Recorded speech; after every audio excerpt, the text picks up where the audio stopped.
is down, but they're looking for the killer blow. That's it, back of the end zone. Dagger! He's looking. Jamil's coming. He's moving. He's moving. He's got him. He's got him. It was caught, but Jed has called the sack. Incomplete. He called the sack. It's 2 points to the Hammerhead. An unbelievable sack there by Jamil. This is the last game of the day. It's caught and it's in. It's a touchdown. That's it. It's a touchdown. The last play of the game. The clock is at zeros. That's it. Your Swansea Hammerheads are advancing to the Division 1 final, having knocked off the 2 seed and having knocked off the 1 seed. Alan Young, you look absolutely stunned.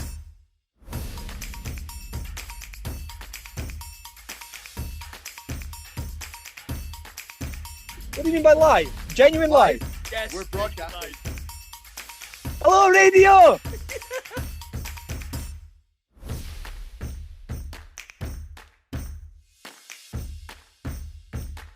And now, a new episode of The Way We HNC It.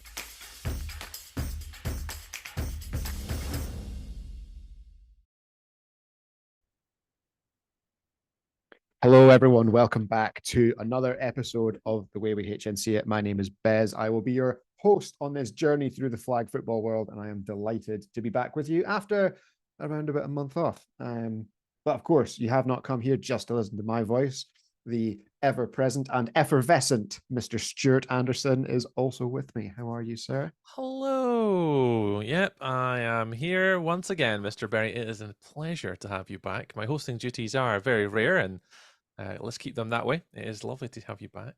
But we have had plenty of flag football since the last time we saw you, Besley Berry. There has been a lot happening both on the pitch and off the pitch. In the last month, and you hosted very well. And thank you very much, sir. Potentially one of my favorite parts of that episode, which will be basically no one else's favorite part, but my favorite part was I knew he would get upset, and he did, and that was Greg, because he's never asked to host ever. It's always you, and oh bless, he kind of resents it, but that's what you get. And he's not even here to defend himself. So no, I think we could definitely have like a Greg episode though. I'd love to see the flow of conversation.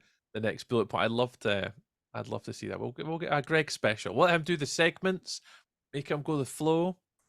Yeah, get him to. It could be a show. Very special episode. Get him to facilitate the movement of, negotiate the choppy waters of the news and the jokes and the puns and the segments. Yeah, it definitely. When I said to the guys before the last podcast, like, yeah, this will only be like half an hour, 45 minutes long. So it won't take long. And then as we went through, we're just like, this lasted a lot longer. It's like, yeah, we're friends and we're talking about flag. Like, what more do we want in a little podcast? What it's all about: banter, fun, friends. Exactly. That's what it's all about. The production group chat was absolutely hysterical. Of like, okay, guys, it's going to be on really quick. Scooter needs to be off early. Greg's like, yeah, man, I need to put the wee one down. Like, we're all good. And then I uploaded the audio file, and it was like 1 hour and 50 minutes or something. Jesus Christ. Yep. Sorry.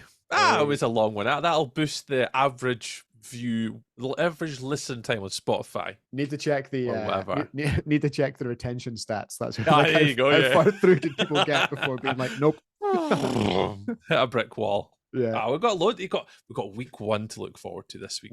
That is a retentioner if we ever had one. So, and obviously, because that's the way we do things, that will be the thing we speak about at the end of the show. We have Greg is not here, but we still have a lot of news. So, in the constant professionalization of the podcast, I got myself a tiny little whiteboard. Those of you that were at the WFFL finals might remember the whiteboard of how we were hastily trying to record stats as we went throughout the games, or talk to Tree without actually saying anything directly into the microphone. So we have a lot to wrap up. So we're going to talk about flag football in Ireland, which is just going absolutely crazy at the moment. Things we absolutely love to see. A popular request from our Facebook page: tell us what you know about the goings on at BAFA and try and explain their mess, which we will do for you. a giant in more ways than one has left the international flag football scene. We're going to talk about that. And then, because that's a nice segue, we're going to talk about how excited Tree and I got when we heard that there may be live stats from this summer's World Championships. And we're also going to introduce a little tease, a little garnish of some things that you may want to look forward to, which have been thrown out on our Facebook page fairly recently. So keep an eye out for that. And yes, once we've rounded up everything that's happening everywhere else in the world, we're going to come back home. We're going to talk about BAFA Division 1, Week 1, and the excitement, the chaos, the questions, the consternation that was Week 1 in Little Curse? Not sure how you say it, but through that direction. In that direction. Could not even tell you where that was on a map, but I did like the name of the Galaxy Sports Center, so that's good. And of course, we'll take a look around all of the other divisions to see kind of where things are going. Sounds good.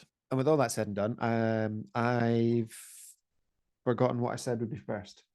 Oh, women's flag football, Ireland, the Emerald Isle. That's the one. Yes. Some very, very cool things are happening. So first off, we have to harken back a couple of weeks now to the 10th of March, where the We Run the World tournament took part in Dublin. We Run the World, big in the US, host tournaments all over the country. And I think on the same day, there was a big tournament in Philadelphia at the same time, like a We Run the World tournament somewhere in I the think I've been struggling to find the results because of that, because I keep seeing like it was either dates Philly and or Cali. I know pictures. those things aren't close together, but it was like there was a big one happening over there. There was obviously this awesome tournament happening in Dublin with teams from all over the place. There was Sax in the City, there was the South Dublin Panthers, there was the Touchdown Tulips, the Huskies, Belfast Trojans, Dublin Rebels, the St. Gallen Bears, the Phoenix, and the Quetzals. The Quetzals are. I was going to ask you about that. That's the only one I wanted to ask you. I was like, what are Quetzals? Quetzals what's a Quetzal? Well, they're like little dragony things, I think. I have to Google it now. Quetzals. Oh no, it's a bird. It's a strikingly colored bird from the Trogon family, obviously. And of course, and they I guess they're not from Ireland, right? It's not native to Ireland. The Quetzal. I don't think the yes, I don't think the bird is native to Ireland. The Quetzals might have been. There's definitely their logo was a little dragon anyway, and yes, they played in Division 1 South last year. Although that was a mixed team, so I don't know if they have found a women's team or not. But if they have, that's great. Otherwise, I think the only other Quetzals flag football are a long way overseas. So I'm assuming that they were an Irish team with a distinctly Latin American flavor to them. So as many flag football tournaments do, 5 attackers and 5 defenders played football under tournament rules, and at the end of it all, Sax in the City won. They made it all the way to the final, 22-6 against the South Dublin Panthers, who a week after playing in the first competitive women's game on Irish soil ever, and also their first game against the Belfast Trojans. Crazy, you don't find that crazy? Like, it's that's mental. The first game like ever. And amongst then they club teams, tournament, because there's literally teams from across the board. That's like amazing where these teams come from nowhere. What's absolutely mental about it as well is they've hosted a European Championships before they have like a domestic league. You know, like, so yeah, the Panthers and the Panthers, and I'm pretty sure it was the Trojans, played the week before. in a kind of friendly. And then, yeah, the Panthers made it all the way to the final where they met Saxon City. Saxon City ran out 22-6 winners. Which, yeah, obviously a great result for Saxon City and a great run for the Dublin Panthers. And by all accounts, a fantastic tournament. So yeah, thanks to Jenny at the Bears, at the Huskies, and obviously she is behind her route, her and Alison, for keeping us up to date with some of the scores and stuff that made creating the graphics much easier. So big shout out to them. Ooh. But what that meant, Tree, is 2 weeks later, maybe, all of a sudden, Irish flag football and Kelly Dwyer come out and they launch the inaugural Women's Flag Football League. Starts in April, goes all the way to June the 15th, where they will have I'm waiting. I'm going to say Claddagh because that's what it would probably be in kind of Scots Gaelic. Yeah, I think it's going to be Claddagh. Claddagh. Yeah, we will. We'll need to get some voice notes up for that. Yeah, I think I'm going to go Claddagh for now, and then we'll get our corrections on that. But yes, we'll get our Irish counterparts to verify. I'll go Claddagh, and you're going to go. I'm going to go Claddagh. Yeah. So on the so on June 15th, the first ever Women's National Championship will be up and running. There was a whole bunch of teams from all over Ireland kind of posting that they were involved.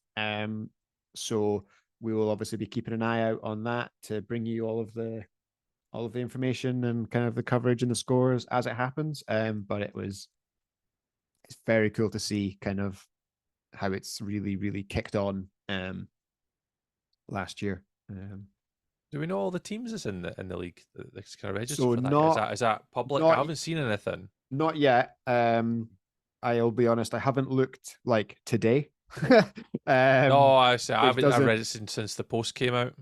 But that doesn't mean that it's definitely not there. But yeah, we'll post it as we learn and keep an eye on everything that's going on, because that should be. It's great. It's very cool to see leagues popping up and growing and all sorts. So yeah, it's amazing for Irish flag football. You think about the growth of the sport going to the Olympics. Now we have an Irish women's team to potentially look to get there in the future as well now. So yeah, putting the strides first foot forward. I'm struggling with words tonight. I don't know what's wrong with me. We're getting there. But they're making the strides to make that happen, and it's really good to see. And obviously a lot of influence, obviously with the GB doing so well. Let's see if we can get the Irish women up to. Sure, I think it'll really raise. I think you'll see a big, like obviously from last year with the Wolfhounds at the Euros. I think you'll see them take a massive step forward after a women's league season. I think the standard of the Wolfhounds they will improve a lot. And that's why I asked, because obviously it's the Irish, but is it Northern Irish? And so I'm going to create an absolute political. No, it's one. So it's just Ireland as a whole, no northern, southern stuff, right? Okay. When I see Belfast and Dublin, I'm thinking. So they in the mixed leagues they split everything into north and south.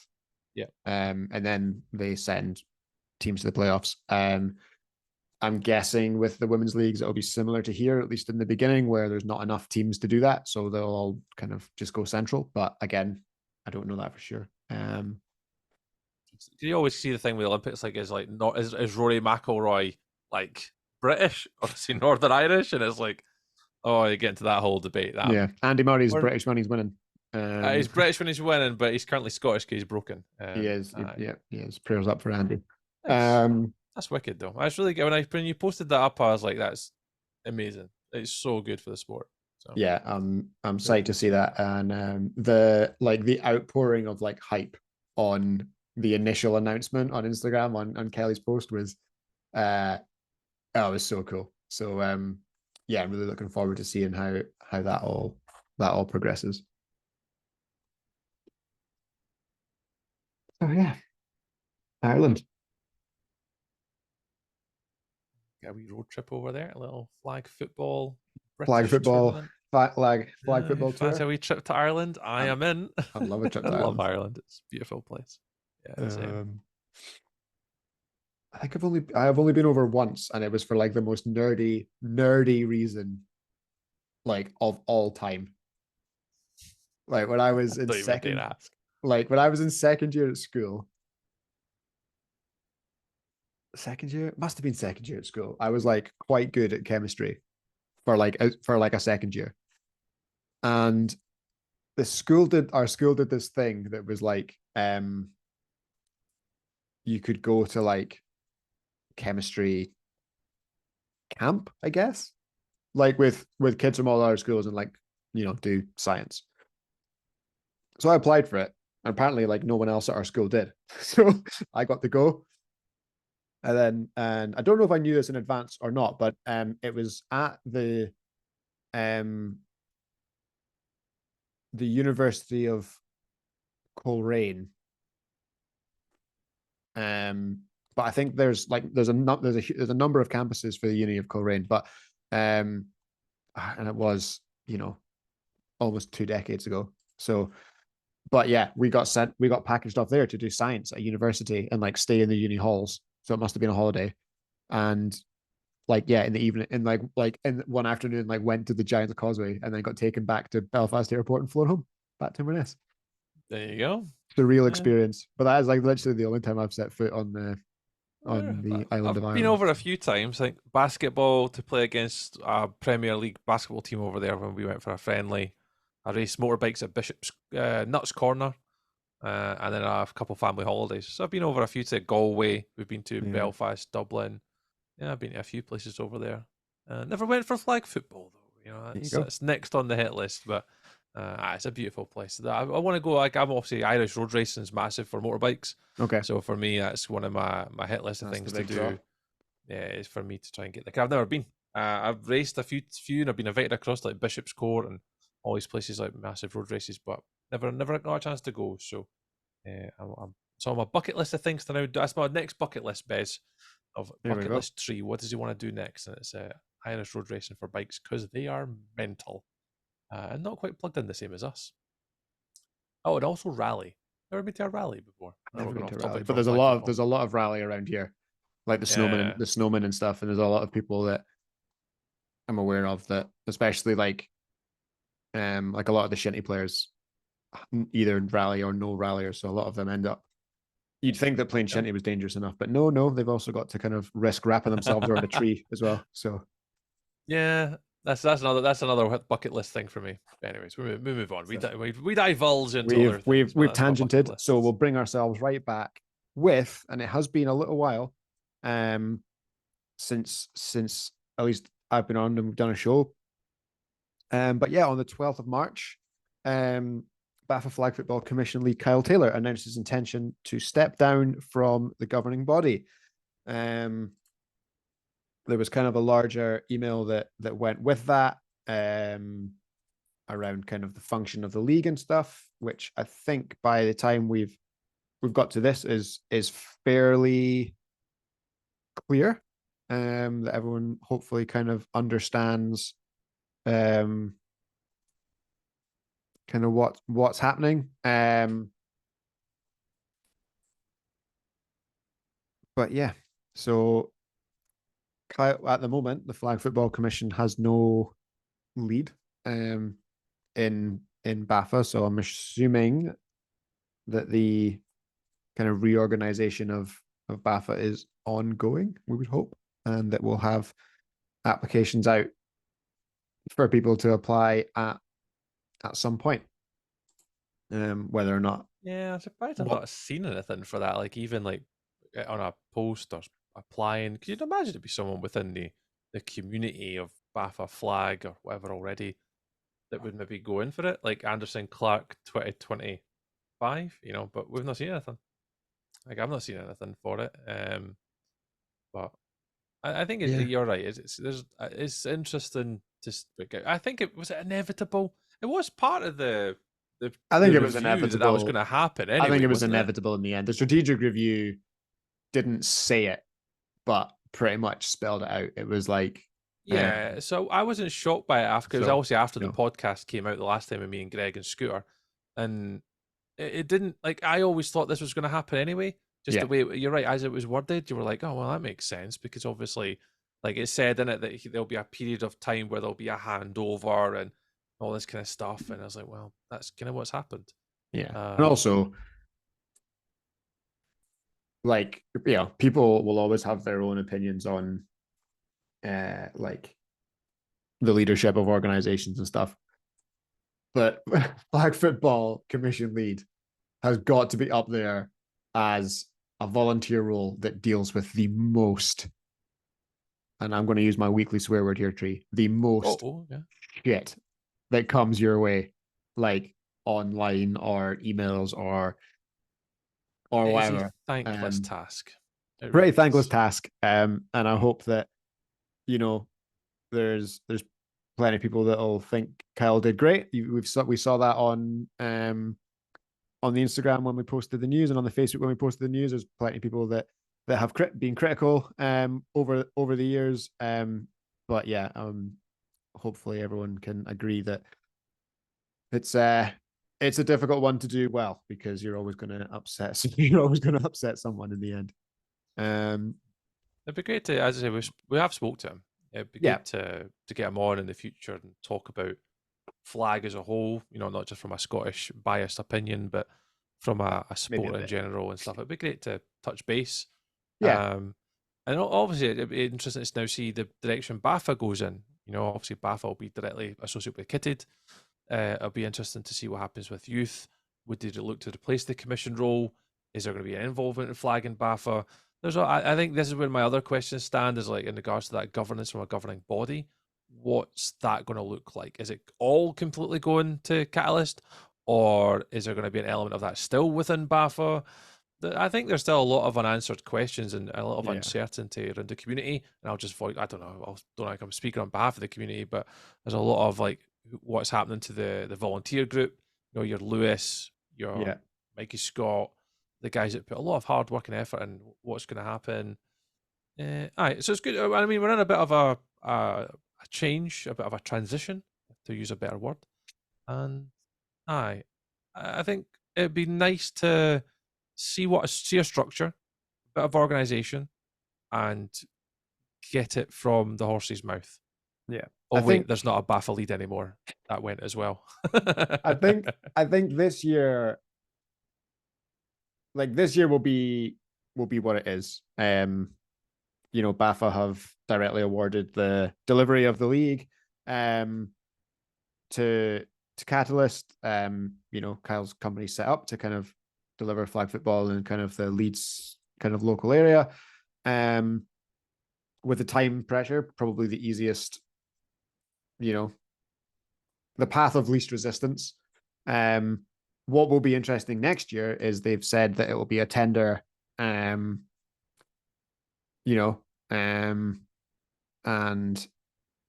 will be open to companies to kind of apply in order to essentially take on the license to run the league. And I think at that point, it gets very interesting as a punter, because if you're asking private businesses to do that, that's great. But the thing about private businesses is they exist for a profit. And I think I know people were they looked at the price increase that was in the strategy document and said, okay, now it's 34 quid. Like, what's that for? But if it's a private company taking it on, managing the league for 8 months of the year, well, essentially it's 12 months of the year, because as soon as the last one ends, they start looking at registration for the next one. So it's a year-round job. Women's, GB. Yeah, if women's are also included in that, if women's and youth are also included in that tender, that's not one person. That's now staff. If you want people to be like that, that's looking at jobs. They have to make their own money out of it. Like, they're a business, they exist to make profit. Like, that's more than 30 times the 1,000 people that play flag football. Like, like if you're concerned about it being expensive, and maybe this is all like, maybe next year nothing changes, right? But like this is conspiracy of the week, or not even conspiracy of the week, but concern of the week, shall we say, is There we go. Yeah, if yeah. you think Agony Aunt Bez section. if you think it's expensive now, imagine a business with 3 staff tries to run it. They've got to pay their bill somehow. And at the moment, the only way to do that is to charge people to play. So there you go. There's your food for thought. It's very true. If you got to think of it like that, it's a business. So, Like, it's and business. it's interesting because if what would happen in regards to bringing in sponsorship for the league, media coverage, stats, live stats for a game. Again, it's all hypothetical. It is all possible with financial backing, but at the end of the day, right now, you got to look at how many players are playing the game, what can be charged per person, what's that coming out at. Again, it doesn't take a genius to do some quick maths to work out. Is that enough to sustain? Is that worth investing in? Probably not. So there's going to have to be an increase somewhere, and you're right. I think that's something that might happen. Again, that's probably the challenge of moving away from a governing body to a business provider. And where does the funding come from? And there's so many. I'll be very honest. I have long thought that a governing body and an organizational body should not be the same. Like I agree wholeheartedly with the direction of travel. I've just never been involved in a sport where like that transition, where it's grown to a point that transition has taken place. And anyone who's been part of any business in any industry that has suddenly scaled will know that it really hurts.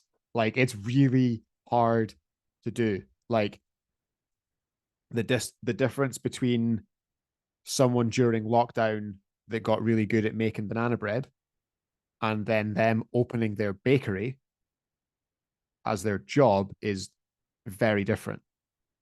Like your local, I don't know, painter and decorator that suddenly decides to take on 4 guys and expand his business.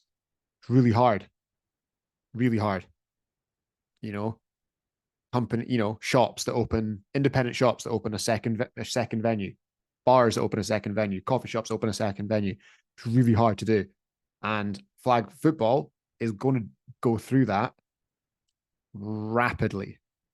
There was something, I don't know where it came from, something in the States talking about they expect a 40% increase or something in the number of kids playing flag football between now and the Olympics. Right.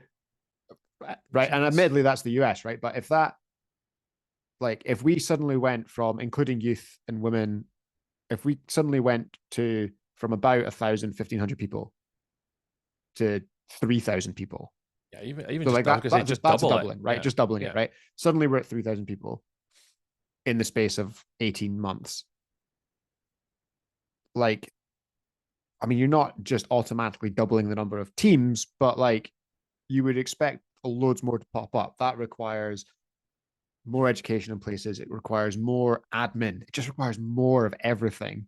And at the moment, we have worked on a volunteer basis, and it is not. It's too big now, or it's on the cusp of being too big now. The infrastructure is not there for youth at all. From youth education to coaching clinics to refereeing, like there's this whole curriculum of certification and awards you go through for any sport to be able to coach and stuff like that. If we want to be in a position to increase the sport, that's a whole other conversation. Is the youth development section? About how are we prepared for that growth? Every school now starts to imagine it best. Every primary school in Scotland, let's just say, brings flag football into the curriculum at primary level. Yeah. It's something I think you can do in PE. Enormous. Yeah, you can do it in PE, and because it's non-contact, it's very much like touch rugby. It's it's an Olympic sport. It's going to have the hype around it. Is that being spoken about in Scottish government for schools? Probably not. It's like the lowest concerns. But imagine if it just creeped its way in one day. Well, you look at the work that have we got the infrastructure? You look at the work that like the Wildcats did. Oh, that was amazing. Coming out of lockdown, they ended up with a tournament with like 12 schools taking part in primary school flag. You That look was at so impressive. it's Edge Rush Flag Football. They're based down around Salford. Like, you know, they're doing the same. They're doing something similar. Obviously, Kenny and the UK Dukes have been involved in this for a long time. And he's obviously, you know, now taken on a pretty cool mantle as well for him of being the head of the new, well, not the new, but the diploma in sporting excellence. He's leading that, which is very cool. So yeah, like it's getting there. Yeah, Kenny. I think Kenny still does head of BAFA youth flag. He's still the youth flag competitions. Yeah, competitions. yeah. Okay. I was going to say leagues, but I think it's competitions. They're called, yeah. The wording is competitions. Yeah. Okay. So yeah, they're doing that. But yeah, there's a lot that has to happen, and there was there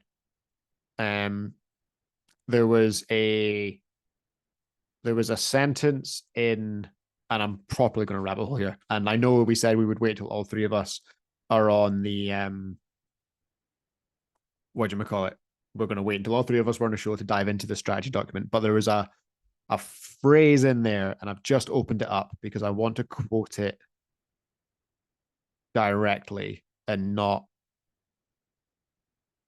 make a mistake, and that's the wrong misinformation on internet beds. We can't be doing that. We want to be ensuring that we read documents. I just want to and get the articulation and I just want to get it right.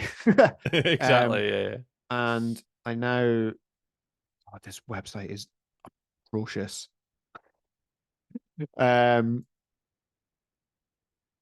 Yeah, talk amongst yourselves if you're listening at home. There was contact flag football a new direction. There we go. January the 19th this came out. So we have thought about it for a while. Yeah. So the reason that I brought up like the you know, I think moving towards licensing competitions is right. I think organizing bodies and national governing bodies should be different. The reason that I brought up the kind of, you know, the number of people that play flag football multiplied by £30 a month is not enough to let a small business be profitable for what they'd be expected to do. And that's an issue because that means they either have to somehow get sponsorship for a private business, which is a mental thing to try to think about, from the government, or they get like government, that, or, you know, or they get they're not paying BAFA for the license, let BAFA paying them to run it. Like, I don't know how that works. But, or the obvious one is you just charge people more to play. Which would be probably the first thing I'll have. And the reason for that is the line is, they admit it in the review conclusion, and they said, our funding journey to date has been arduous and unfortunately fruitless. This means that memberships and fees must be reviewed to give the sport the best possible chance of success in Britain. A financially unstable sport isn't ultimately considered to be a fundable sport. Funding is limited to specific diversity categories, and based on lessons learned, it isn't prudent to act based on promised but not yet materialized funding, as it can be withdrawn at any time. Agreed. Funding is hard, and funding is always ring-fenced, unless you just find a very wealthy business owner who will just give you cash, which the current world we live in is there's a lot of very, very, very, very wealthy people, and they're not giving their money away, are they? So the problem with that is our funding journey to date has been arduous and unfortunately fruitless. I am sorry, but as a member of BAFA, that is unacceptable from the national governing body. Like, I don't care. You are in charge of shepherding this sport to the new era, and that's not good enough. That's not good enough. And I don't know if if part of that ultimately bled into Pete's resignation. I don't think it did. But given kind of other kind of rumors and stuff going around, and you know, on a personal level and a health level, hopefully everything is okay with Pete. But from a like, you know, when you were brought on, your thing was to get funding, and 4 years later, it's the only funding that was brought in was Sport England, like COVID pandemic funding to get everyone through that. Not good enough. And whoever comes in next, you're in for a rough job. It's a hard job to do, but the community expects better, and it has to have better, or else it will fall apart. And I don't want that. I care too much about the sport for that. Thank you for coming to my TED Talk. Yeah, we've spoke about this on the show before. It's like, how do you even draw in funding, media, and marketability? Like, if you're an organization that want to pump in money to something, what am I getting out the back of it? What viewership am I getting? How many views, clicks, awareness of brand? Like, what are you getting? Like, would I rather sponsor flag football or the women's national netball league is on Sky Sports? You know where I'm going, because there's an audience there and there's live television coverage, adverts, you know, there's publicity. Where if you go to BAFA, the only good publicity you got is us and other out, you know, what is it called? Hobbyists, if you want to call us that for a better word. You can pick whatever word you want to use best. There's a few of us that produce content for the league because it's a sport that we love and enjoy. Yeah. That's it. The information and broadcasts and stuff they're putting out isn't at a suitable level to attract that type of thing. So it's going to have to be grants from your Sport England, Sport Scotland, your government-based stuff like that. It's going to have to be, because are they that interested in getting the publicity? Probably not. So it's a weird one. I think that the next 12 months is going to be a very interesting transition time for flag. I think this year, you've said it already yourself, Bez, see what happens. Next year is going to be a whole, I don't know what's going to happen next year. What would be really interesting if it then breaks down to county or country, you know, who's going to lead flag for Scotland and flag for Wales and flag for England. That could be an interesting, you know, conversation, but you know, who knows? Who knows, Bez? I really think that this will be like I think this year will be essentially normal. I think it will be pretty much indistinguishable from last year, to be honest. But yeah, like when you potentially bring in a company that have never seen flag football before to try and run the league, it's going to be massive adjustment for them. Of course it is. But it will also be tender go to. Is it BAFA? I think BAFA. So if it was logical, basically, like if you were to tender a contract in any other industry, you would have some kind of portal where you would place the tender and then people would apply for it. And they would answer the questions, right? You've set them. So you would think that BAFA would put that out to wherever tenders for sports leagues go. But I don't know. Looking forward to filling out that particular form on an episode of the podcast, because it's been a while since we filled out a form on the podcast before. So it certainly has. If it comes up, if anyone finds the tender form, send it to us so we can have a look at it and have a wee read through. The way we HNC it, tender for the BAFA Flag Football League. Oh God, I can't think of anything worse. And we would just be we're taking up pelters as it is. Oh God. So yeah. Well, moving on to a subject of glory. One of the greats hung up his international boots a couple of weeks ago, about a week ago now, actually. Yeah, about a week ago. Yep, that's right. The GOAT, Gary Elliott,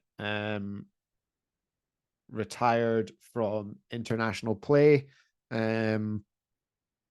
Obviously, I'm lucky enough to have him on my team. And I've watched other people play against Gary enough to know how lucky that makes me personally.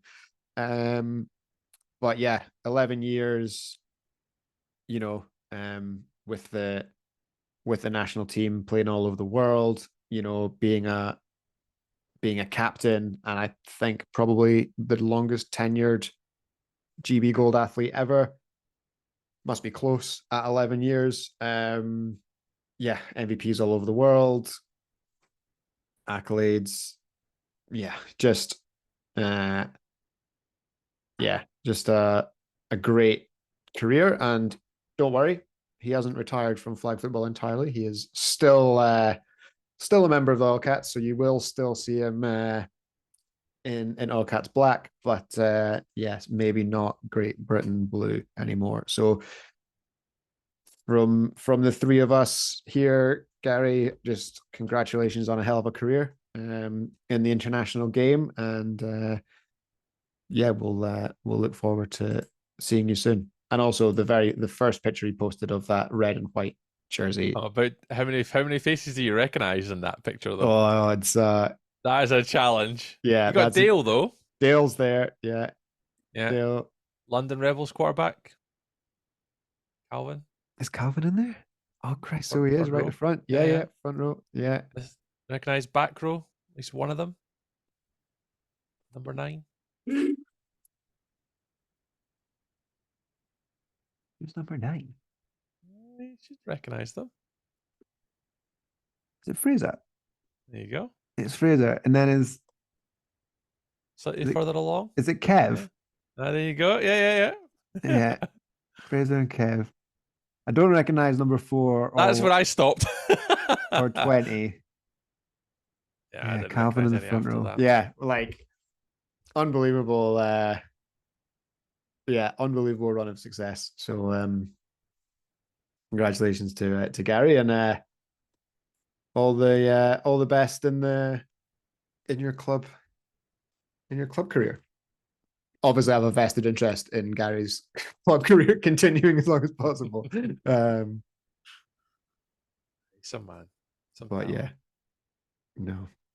great work from Gary, and something that we'll look forward to in the future. So, on the subject of the World Championships, Tree, you and I got very, very excited a couple of weeks ago around the headline of, and that's in Finnish, a tailored play-by-play statistical software. Statistical software for flag football makes its debut at the Flag World Championships 24 in Finland.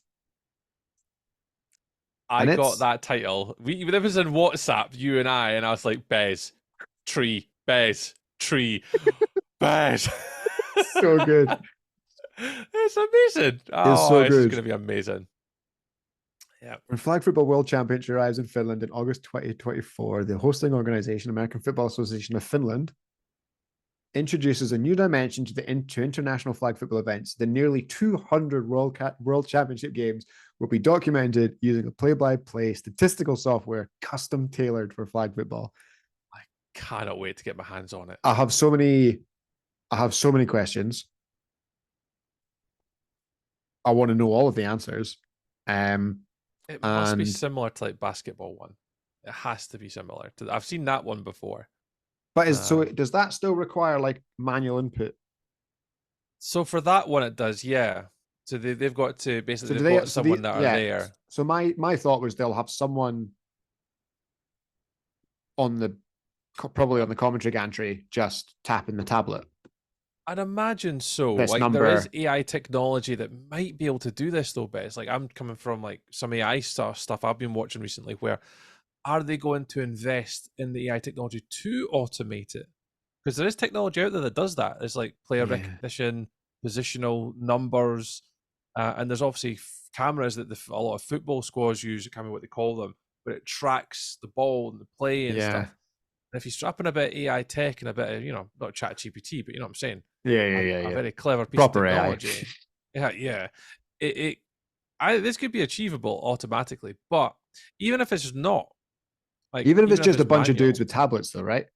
Yeah, you'd have like at least 2 or 3 of them focus on like the offense, and it's easier. You can imagine it like quarterback 1 passes to quarterback or wide receiver 2, And the thing is going to be yards as well. Like, are they going to give yard gains?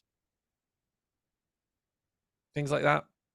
I'm so intrigued to what more we're going to get other than tackles, interceptions, extra points.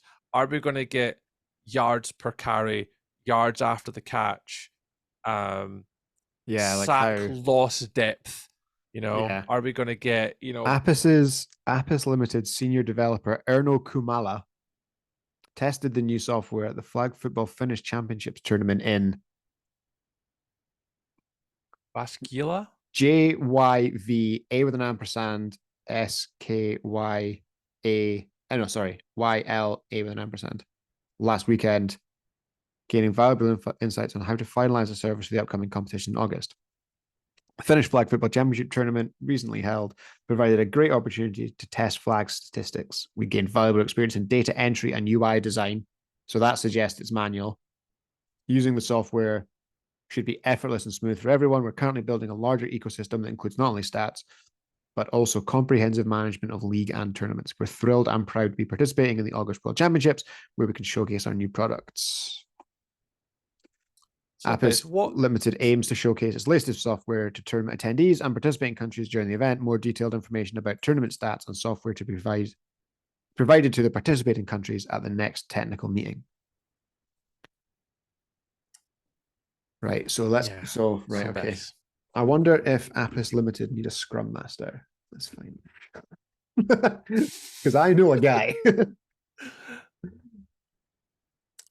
Yeah, I have so many questions. I have so many questions, and they all come from a place of outlandish hype. Like, I'm so excited by this. I just don't know. It's like what is it going to record, and what's the need for it? Like, is it because obviously at the moment the stat sheets and score sheets capture a majority of the main criteria stats. I think the problem is like.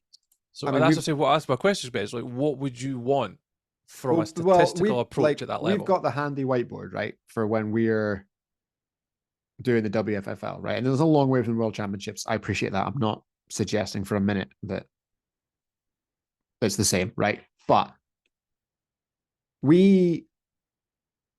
I appreciate those at home can't see the booth at the time, right? But basically, we've got a whiteboard and we record touchdowns, interceptions, stats, sacks, all that kind of stuff, just so we can talk about it on screen. But what would be objectively cool is if that was, rather than a handheld whiteboard, was a tablet that when someone scores, it can immediately pop up on the stream, and be, Britt Botterill 4 touchdowns. With an image, and it just immediately, and then someone in the control booth could just show the image and the live stats. Like that's where it gets very cool, which at the moment we don't have the capability to do that. But Tree shaking his head. Tree shaking his head make it happen, but we are having. We know that we have the same idea, and we know what we could do. It's just whether or not we can be bothered. It really is. Honestly, it is just. Is the time required to put into it worth it? Yeah. But we could do it. Like, I've done it for Winter League, where I had this score sheet on the field on an iPad. All it would take for me to do is have a digital one where you pick the player, you pick what happened, and hit submit. And that would then record the stats. It's just, will the teams give us names? Are they going to give us numbers? Are they going to give us pictures? At the World Championships, they have to. We'll have all that. Like, all that's done, right? So they have to. So they can just be like number 4 hits number 25 touchdown, show them both on screen. Done. Winter League is obviously different because we've got I've still got somewhere saved the incredible video of you looking at someone in a King's uniform being like, I don't know who that is, and they're on my team. It's that guy. So that's where it gets different. I'd love to have like QB ratings, like yardages past, yards after carry. That would really tell like what's going on in a game, from that perspective. Yeah, but is it meaningful though? It's like Like, what would the you use with that database? what would you do? Well, I mean, we would just talk about it. That's what would Like, happen. That's all I it's think, for. We would talk yeah, about it, we and would. I can imagine, like, if you imagine it, I could just picture it. I can picture it best. A pitch, right? And on it is X's and O's for where passes were completed and where passes were not completed. So like in a basketball, if you look, if you watch the NBA at all, have you? basketball, you got like you get shot markers of where they like shoot from, where the plays were ran, where the heat maps are. Like, So are we going there's that a far? there's I'm a so thing that they on. do. There's a thing that they do in ice So many hockey questions. where they can create like 3D hot zones and cold zones. It's like a heat map, Yeah, but it's 3D, yeah, right? So basically, obviously, what you want is like a massive void in front of your directly in front of your goal, right? Because that means that no one's taking shots in front of the not been goal, in there. right? But you're okay having um like high looks, high shot percentages from like up by the blue line because it's miles away from your goalie, right? The chances are they'll get blocked or saved. So yeah, you could start to do that in a defense and know like where catches are being made, and then you would be able to see in like a 3-dimensional graphic like where the soft spots, as it were, in a defense that team is running are. But you would also then have to kind of, oh god, we're rabbit holing. But you would also then have to know. Would you then have to be able to work out which defense the team was running like on a snap by snap basis to then be accurate? Because it's all very well being like, for example, everybody knows that the weak point of a 2-2 zone is right over the middle, right? But and that's great if a team plays a lot of 2-2 one game, you can't just then go right their weak spot and their defense is in the middle, because if the next game they come out and play a totally different defense, then it doesn't work, right? So There's so that's what I'm saying. There's so many things that's going on with that. What am I expecting, Bez? Is what I'm interested in. Like, if you want to digitize the stats for accurately, like so immediately, if you're broadcasting, Bez, this is what I'm thinking of. For broadcasting, I want to have how many catches has a player had, how many tackles have they had, how many passes have been made. Like, what is it they say in the NFL? It's like passes attempted versus passes yeah, pass completed. attempts, pass, yeah, Is it completion percentage. is it an effort to create live basic stats to give a broadcast team to provide analytical information, like if you're watching the football or NFL or the basketball, or is this stat driven for teams? Where if Yeah, you take like a basketball perspective, how long were we in possession of the ball of, where was the ball played to, how many yards were made, how many like what intricacies, or if not the other end, is it just for commentary, television, entertainment purposes? I'm not, again, we don't know. and it could be both. It could be both. I Yeah. mean, they said teams. They said the data would be available for teams, fans, and media. And that's what made the word there is teams, fans, and media. Fans and media, particularly, Basically the same. is the fundamental basic stuff. Like, I want to know how many players a touchdown got. I want to know how many extra points they made.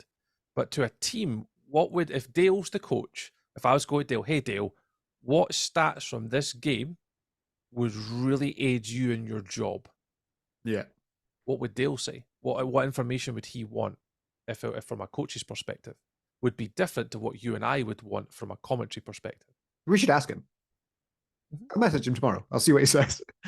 Because I know if you speak to a couple, like I only know it from a basketball level. Craig Nicol and Callum's older brother, Yeah. Craig, he coaches the GB under-18 men's squad Yeah. for basketball, and an incredible bunch of talented lads. And the stats that they were seeing, not them, but what the French national team had were unbelievable.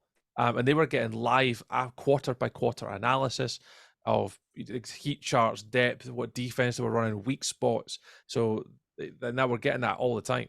Yeah. I don't think we're going to get that. Like, I'm looking at the Apis LinkedIn page and the senior developer on LinkedIn right now, just to see if there's any like posts about the technology or anything. But I obviously don't speak a word of Finnish. That will probably let you down, to be fair. Yeah, that's not going to let me in. But there's a lot of interesting posts in there. Like even here at the end of last year, we started cooperation with the Finnish American Football Association. The common goal is to develop their digitalization into a new era.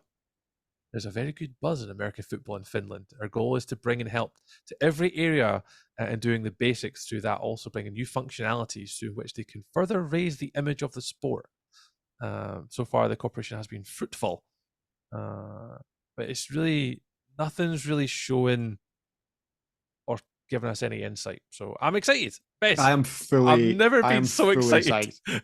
I'm the same.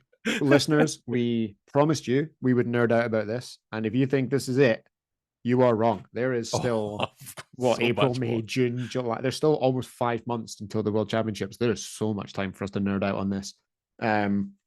It's not often I get really excited about stuff, Bez, but like this is the reason why I love fantasy football. Is this going to let us have?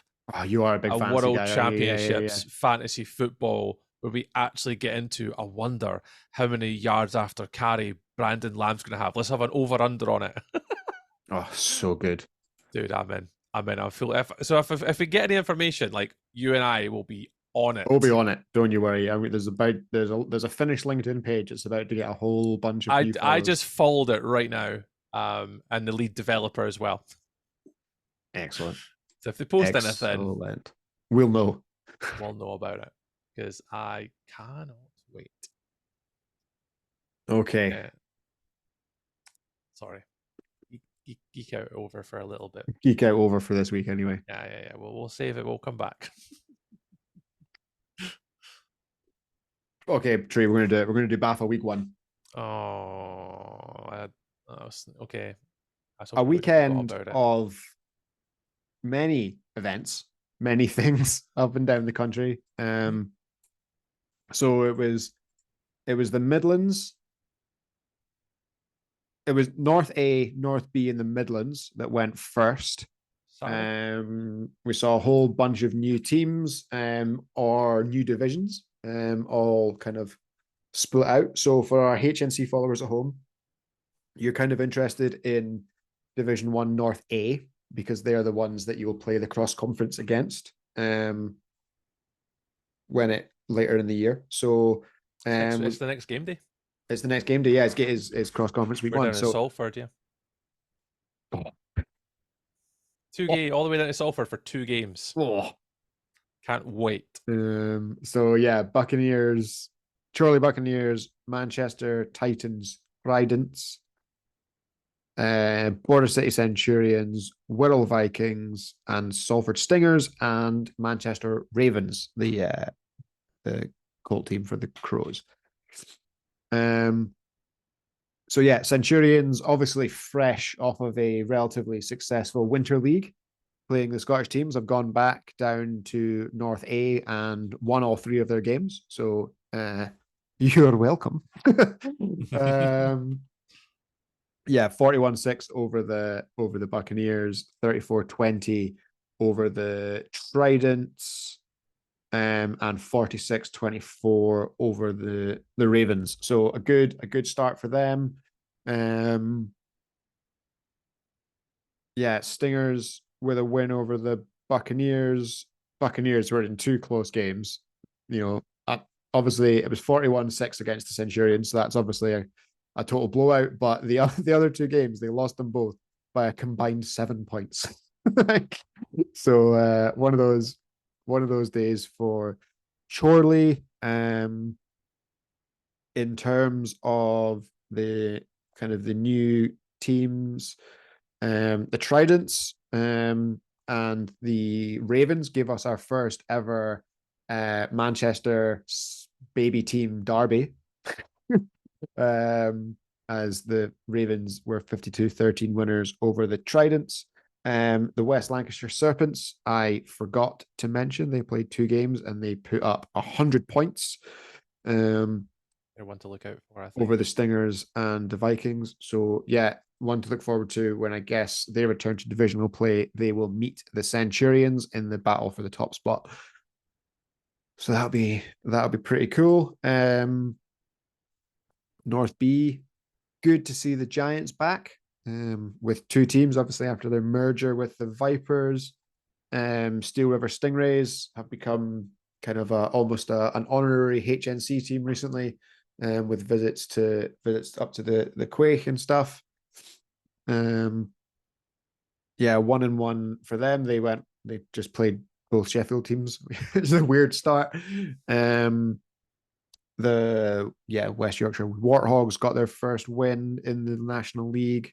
Again, Blackhawks got 3 wins. Do you think they're destined to be our yo-yo team for the year? Yeah, I'll go straight away and say yes. Them and Leeds, absolutely no questions asked. Well, yeah, because the Blackhawks obviously had a tough year last year, but the last time they were in Division 1, they walked it.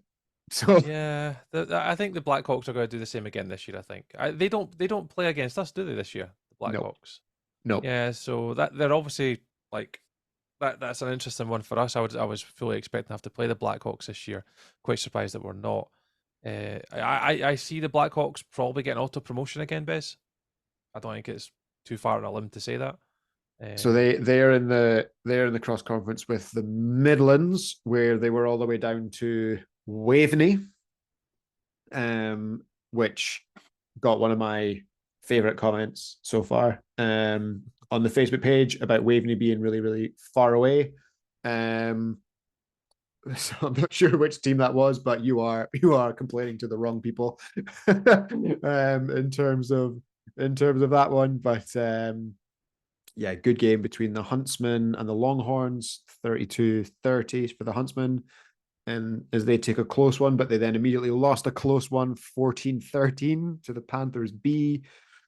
Honey Badgers with our first tie of the year with the Huntsmen, 13-13. So they'll be exchanging neckties next time they see each other, we can hope. But yeah, the Wolves looked very good, 24-14 over the Honey Badgers, 37-0 over the Roosters as well. So doing enough to go 2-0, top of the table, and looking like they can score for fun down there in the Midlands. So that's kind of our little wrap up.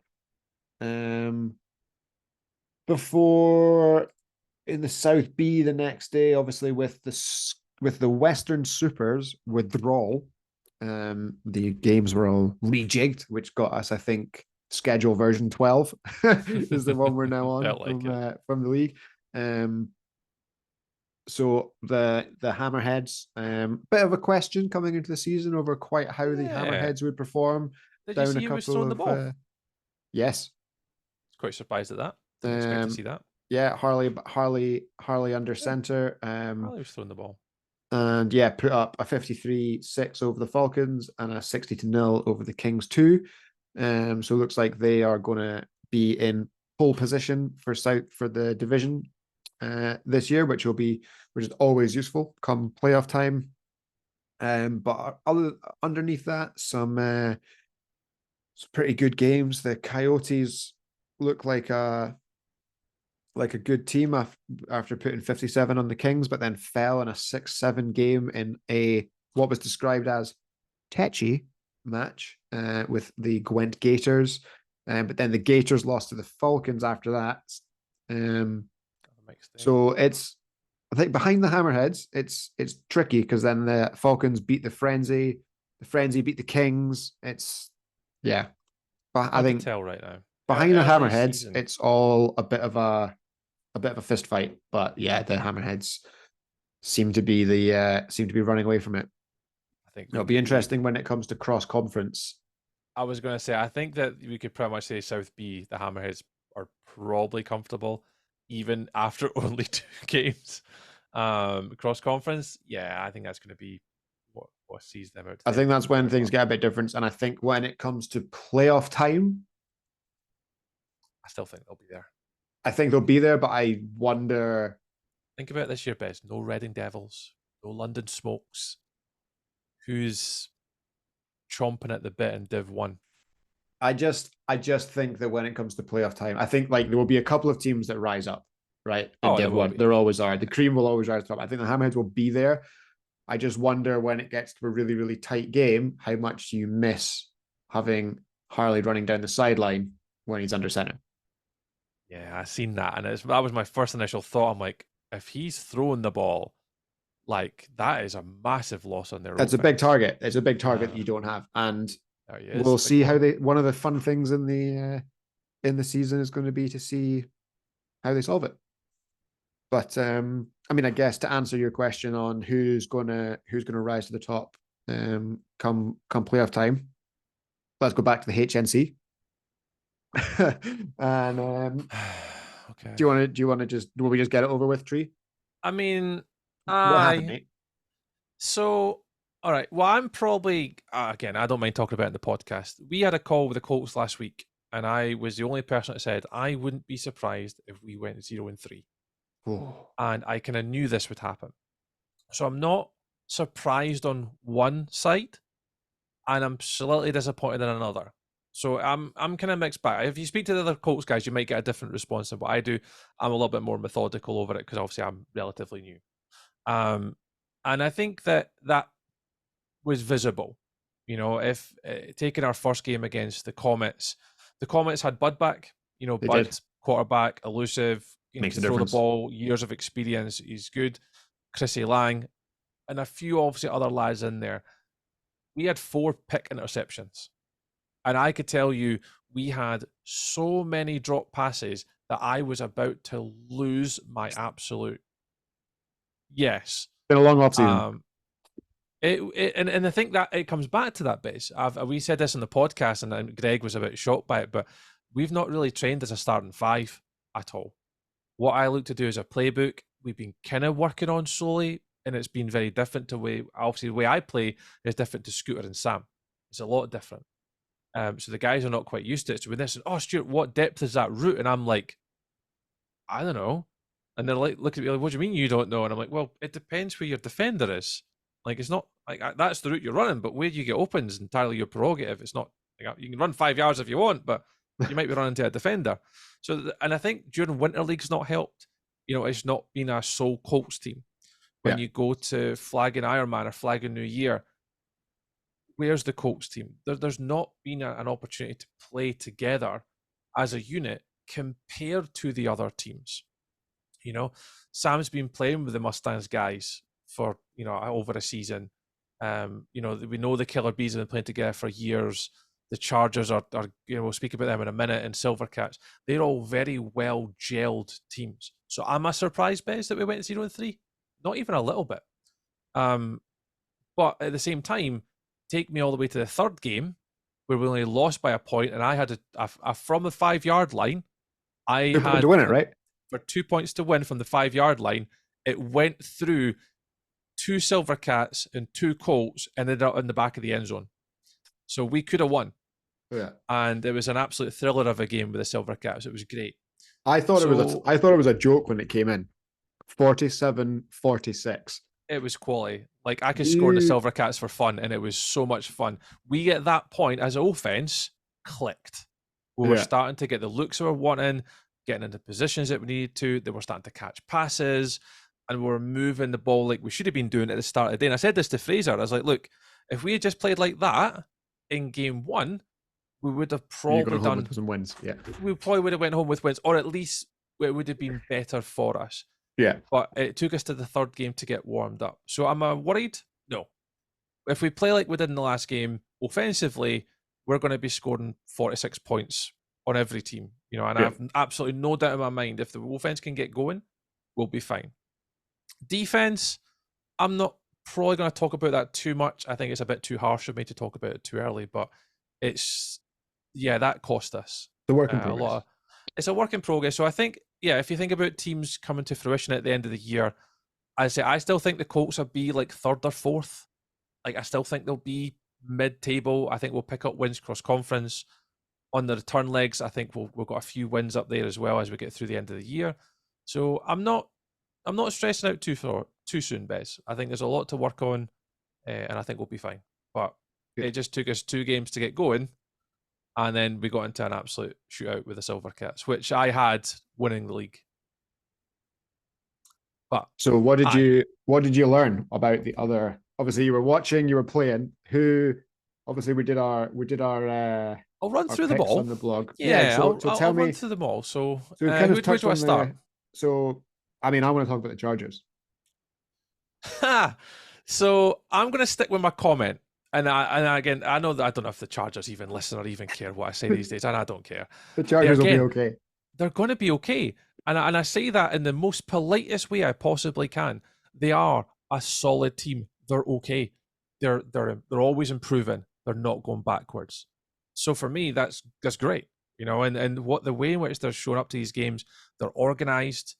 Like they've obviously now got coaching in place.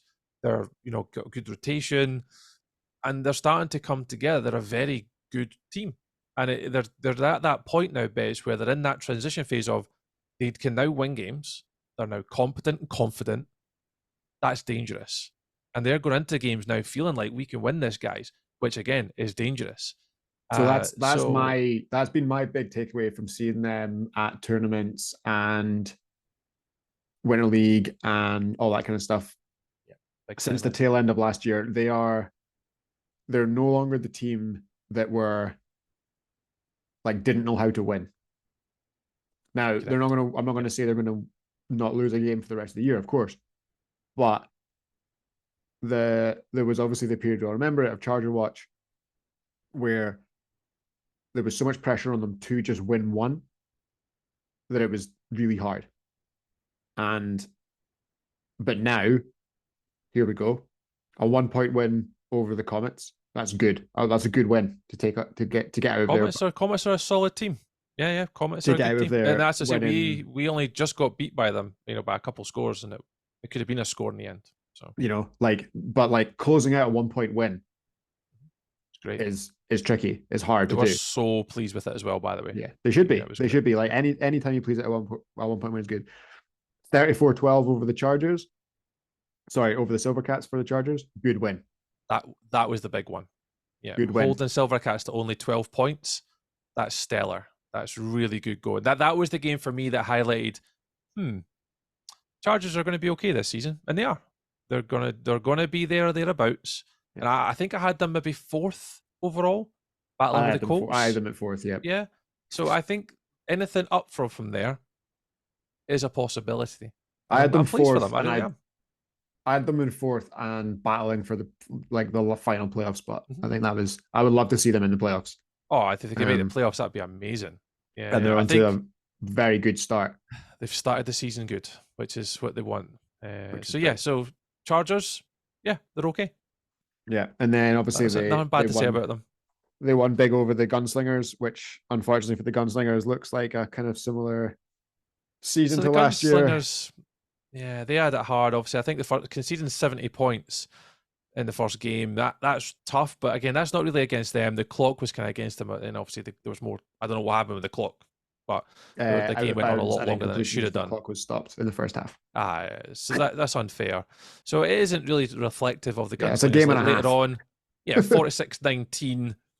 Yeah, 19 points. And I think, what was the other one they had, Gunslingers? It was 46-6 in the Bees. 46-6. But the Killer Bees again. So I think it's going to be a rough year for the Gunslingers. They've picked in a few new parts. I think as the year goes on, as long as they can continue to develop, they'll be fine. They've just got to remember to stick together, have fun, develop, and don't lose heart. It's a tough Scottish League this year in the Highland Division 1. Stick with it. Yeah, and I think they'll get one somewhere. They will. And like we always used to say about the Chargers, like once you get one, that's a big, it's a big thing. Confidence. Once you get one, once you get the confidence. So yeah, looking forward to see how they get on. Comets are a team. We know that. Killer Bees are a team. Yeah. We know that. Yeah, because they had Bud, Chrissy Lang, and Pasnick. And Paz is back, all three. That was great. All it was great for them last year. So they'll be competent. Obviously, we don't know what their commitment levels are going to be like, but they'll be there. The Killer Bees, I was really pleased with the Killer Bees, Bess. Honestly, so chuffed. They were running the bench no matter the situation. Yeah. So when they're playing the Mustangs, no Robbie Menzies, no Willie on. Ainsley was quarterbacking instead of Youngie. They were rotating very well, and it was super impressive to see that they just didn't care. Let's send our guys out. We've got the faith in that they can do the job, and they rotated everybody. And anytime I've seen them play throughout the day, it was exactly that same mentality, and I was really pleased for them. So the Killer Bees again. I know they lost to the Mustangs. It was a close game, but the Killer Bees, they'll be, if they continue to develop their younger people, which they are, they'll win.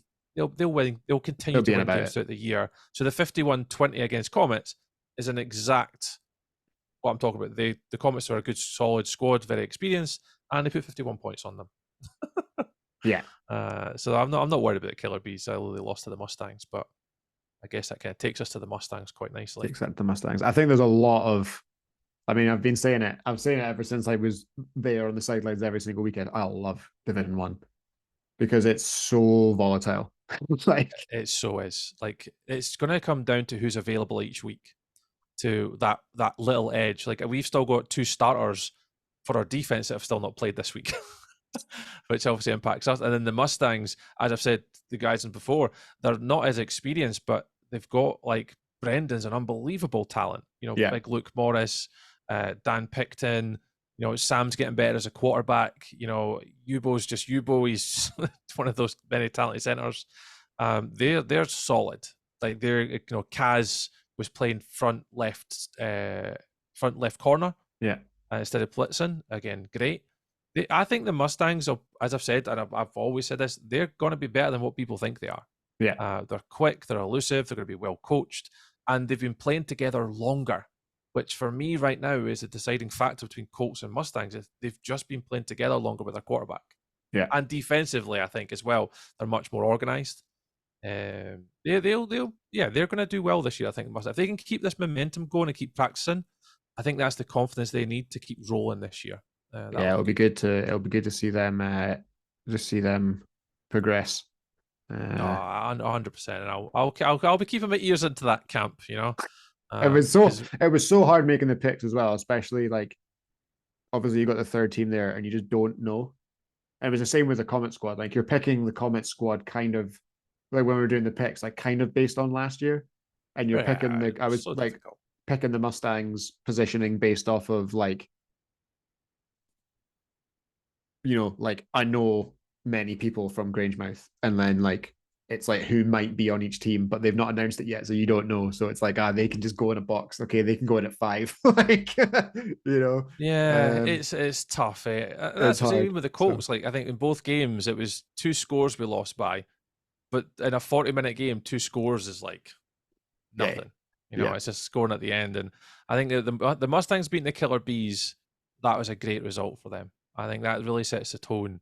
And I wasn't too fussed about getting beaten by the Comets or the Mustangs. Like, it's 2 scores, and we played horrific. Like, probably I was so frustrated. And I said this to Fraser, like, I just need to kind of step away. It's Div 1, Bez. Don't worry about it. Mistakes are going to happen. You're not playing at Prem level where, they have different expectations. So I'm not too worried about the Colts just yet. I'm not pressing the panic button. But I think kind of leaving us, the only thing I've not met is the Silvercats. Different squad to last year. Yeah. I think that offensively, there's still a lot of really good parts in there. The offensive playbook from Jamie's still going to be run very good. Sam had a great day. He made a lot of sort of important catches for them. Nick Gordon, as always, is it Kier Beaton? Yeah, Kier. Yeah, solid. A good Highland lad, Kier. Good Highland lad. He played well, and obviously defensively, you've obviously got your keeper like Scotty Forbes. He had a good weekend, I think. From what I see, had a couple of picks, I think. I think overall the Silvercats will be there or thereabouts. Their scores are, again, to only like beat us by a point in an absolute shootout. They get beat by the Chargers, and they beat the Gunslingers. I'm not really seeing the Silvercats that I expected just yet. I expected them to probably go at least beat the Chargers in my eye at the start of the season. That was a bit of a shock. Beating the Gunslingers, not so much. Having a close game with the Colts, I had the Silvercats to Colts up there. Yeah. So that was, again, a close game I kind of expected. So I haven't really seen anything from the Silvercats so far. I think as well, they'll be transitioning. They'll be transitioning. Yeah, like many of the kind of feeder teams, they've lost players to Wildcats. that's expected. That's what's over the meant last to couple happen. of years, and that's what's expected of them. It's a weird life as a feeder team, because you do end up with a totally different team every year. And if you have individuals that bring you success, like, you probably won't have them a year later because they get called up. Exactly it, man. So I think So- Div 1, I think unfortunately, I'm sorry, gunslingers, but I think if you take every other team, Div 1 each week's going to be mental, Bez. Yeah, Like, yeah. absolutely So crazy. And at I the think moment, this we've cross got conference is going to be a big factor in who yeah. gets to the playoffs this year. Yeah. Big head to heads there as well. Like, that's, like, it's not it doesn't it's not devaluing divisional play, but like, after the first run around of, like, once you've played everyone in division once, you know what you have to do in the return leg. Whereas your cross conference games are essentially knockouts, like, because if we end up tied on record, it's the result of this game. That's what's going to matter. That's how I'm kind of seeing it. Like, for me to catch now up on the other teams, we ideally want to go nearly unbeaten cross conference. You have to just torch. Yeah. Yeah, and that's where I'm looking at the results. Like, I'm looking at I can't remember who it was. The Centurions, obviously. The Centurions and the Serpents are the two undefeated ones. Serpents. And yeah, it'll be interesting how we get on against those two particularly. But yeah, Ravens and Vikings, 500, Tridents and Stingers at 333, and Buccaneers yet to win. Even the ones like the Ravens, if you're scoring 52 points, you're doing something right.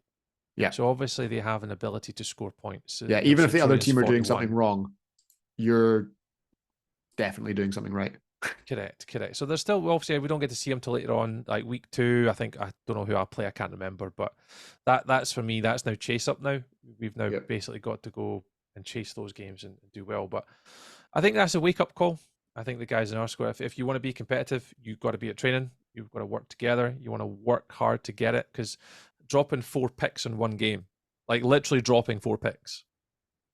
If you want to be competitive, you can't do that. Yeah. Dropping the passes on offense. If you want to be competitive and score points, you can't be dropping the ball in third down. Like, you can't. It's just not. You can't be doing these things. So I'm hoping it's a wake up call our guys need to take that next step. And I'm quite confident that by the time we got to the Silvercats game, it did. Yeah. I think we'll be okay. But yeah, like you said, if you can start putting up almost 50 points, you're doing good. Yeah, I'm pretty confident our offense we can probably score. I'd be looking to score 50 points a game every game, but if you're scoring 46 points, Bez, you should be expecting to win games. You should win the game, yeah, for sure. Correct. So we'll see. We'll see. I was just gonna say we'll see. That's it. Well, it's early days. It's only week 1. We've got 5 more weeks of football to go. 6 to go. I'm not pressing any panic buttons. We'll see what happens, mate. But good job, Chargers. They'll do okay this year. And Mustangs undefeated at the top of the Highland Division. Silvercats and Killer Bees on 666. Comets on 333 with the Colts and the Gunslingers on 000.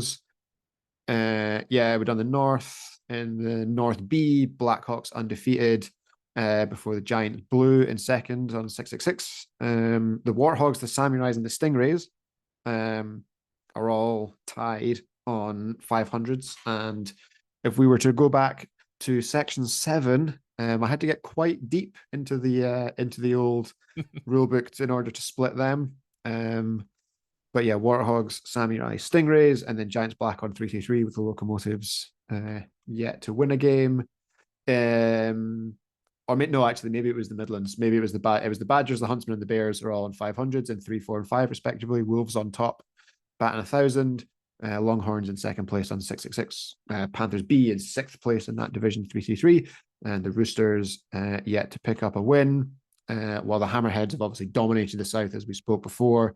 But behind that, we've got the Falcons on 666, and then the Coyotes, the Gators, and the Frenzy, respectively, all on 500, with Kings 2 still to pick up a win, which means looking ahead, obviously, we are still waiting on Division 1 South A to enter the fray. They had essentially had a week 1 bye, much like the Premiership.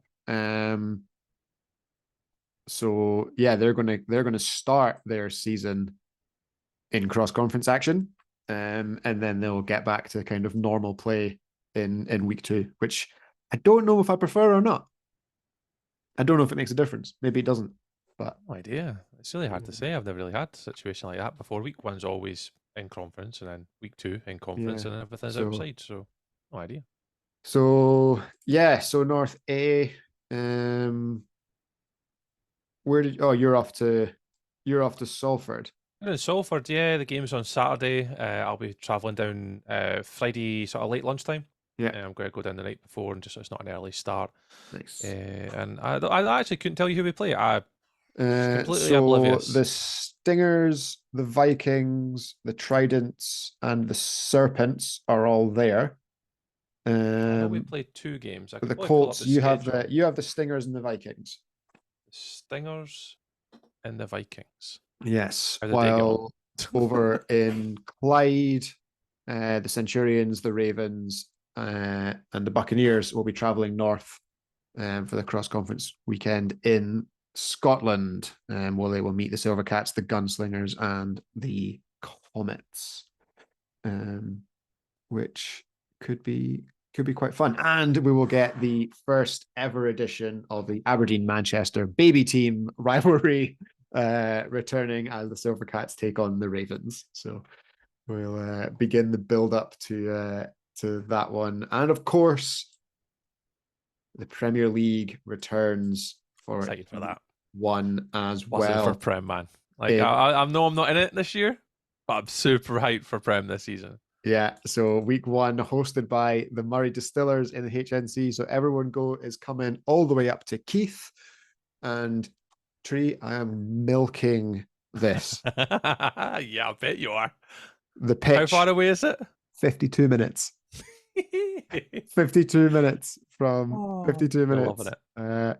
Yeah, 52 minutes from the house. So yeah, and it's a 10 o'clock start. I think our last commitment is the 3rd game. So, be home by 3 o'clock.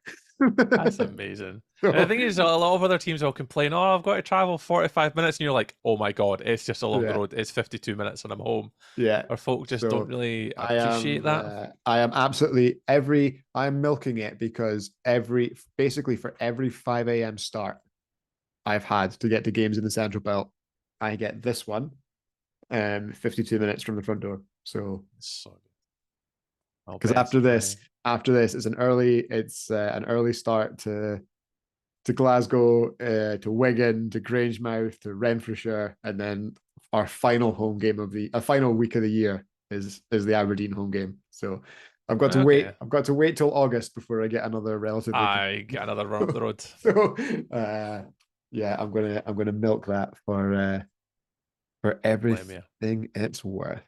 Don't blame you. So yeah, got 2 final things on the agenda. One of them has been sent in and requested by Greg. By Greg, yeah. Yeah, so Greg wants to bring back the top 10 things, plays of the weekend. So if you are tagging us if you're posting your highlights or your reels, or you just have game footage that you would like us to see and share, and I guess we could probably get Greg to pick a hierarchy of things he likes the most. Please either contact us just by messaging the page, or even just tag us in the reels that you guys are posting anyway. We'll reshare everything we get tagged in. So please make sure we can see and share as much Division 1 action as possible. So that's the final agenda item number 1. Final agenda item number 2 is for those of us that follow on our Instagram, and if you don't, you probably should because it's a good laugh. We posted a screenshot of a score sheet from Div 1 week 1, and at the directly from my phone. Directly from your phone, yeah. Yeah, for me, it was me. It took the picture. Yeah. You're welcome. So as it currently stands, 1, 2, 3, 4, 5, 6, 7, 8, 9, 10, 11, 12, 13, 14, 15, 16, 17, 18, 19, 20, 21, 22, 23, 24, 25, 26, 27 entries so far on what is the score, I love that. It's so right? good. None of them are right, right? There are one or two that are close. So good. The closest one so far, someone wrote, two people have written 66, 6. Oh, good. That's close. Which is close. There's a 76, 6, which is also close. A lot of people went for 35, 34, 6. Yeah, 35, 6 was very common earlier on. So there's a couple of absolutely genius comments though. This hurts my brain, so let's just call it 0-0. Just wow, you think you've seen everything in Flag and then you get this. Yeah. So no. There's even been a few comments internally about that score sheet as well within said club of who completed it. Yeah, so I'm not gonna name the individual. It was their first time, and they were obviously not given the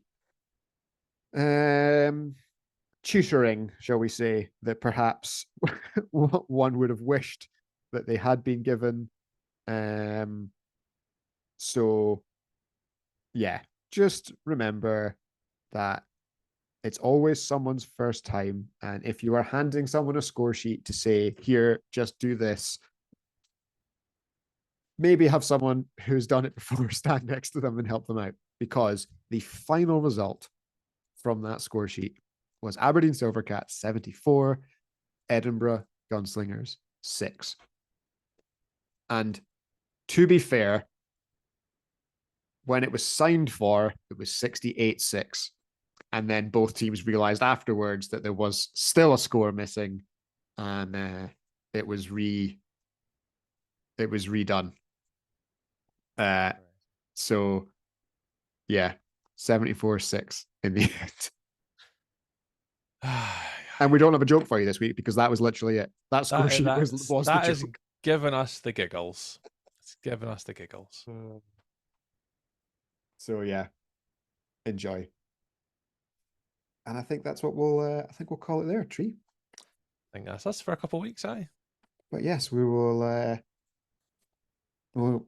yes, so we'll be back very soon. Mr. Anderson, I will see you very, very soon. You will. I'm looking forward to it, Ben. Which I'm very much looking forward to. Yeah. And yeah, so thank you everyone for watching. Let us know any of your thoughts and feelings on anything we've spoken about today.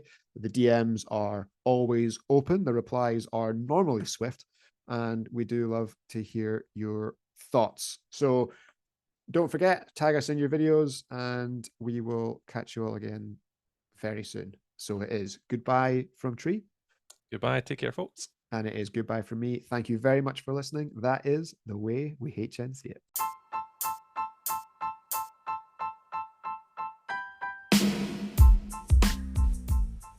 Remember that you can be sure to never miss an episode of The Way We HNC It by subscribing on whatever platform you listen on and ensuring that you leave us a couple of stars as a review. To be honest, we're not entirely sure what that does, but if you enjoy the show, give us some decent stars and tell your friends. And if you don't enjoy the show, then feel completely free to tell nobody about it. You tried, you didn't like it, but hey, at least you tried and at least we got here. And to be honest, you must have liked it a little bit because at the end of the show, you're still listening. Speak soon, everyone. Have a great week.